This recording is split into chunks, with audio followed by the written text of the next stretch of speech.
अस्सलाम वालेकुम, आप देख रहे हैं के न्यूज एचडी में हूं हारिस अली शाह गिलानी। चलते हैं आज की अहम खबरों की तरफ। लिए चलेंगे साहिवाल। साहिवाल में कस्टम हुक्काम की नाअहली, गफलत और लापरवाही के बाइस एक्सपायर शुदा इम्पोर्टेड सिगरेट्स की खुलेआम फरोख्त जारी है।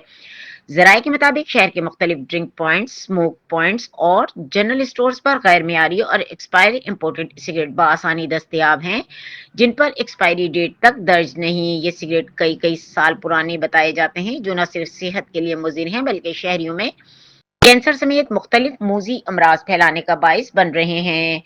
अस्पतालों में बढ़ते मरीजों की तादाद ने भी इन खतरनाक मसनूआत की मौजूदगी पर सवालात उठा दिए हैं। शहरियों का कहना है कि कस्टम के जिम्मेदार अफसरान मुकम्मल तौर पर खामोश तमाशाई बने हुए हैं और किसी किस्म की कार्रवाई अमल में नहीं ला रहे।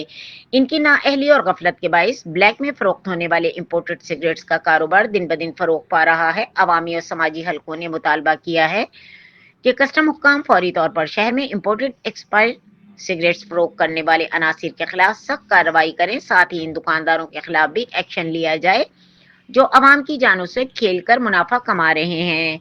शहरियों का कहना है कि अगर कस्टम हुक्काम ने अब भी कार्रवाई न की तो ये समझा जाएगा कि मुतल्लिका अफसरान खुद इस गैर कानूनी कारोबार में मुलव्विस हैं या माफिया के साथ मिली भगत करके अवामी सेहत को दांव पर लगा रहे हैं।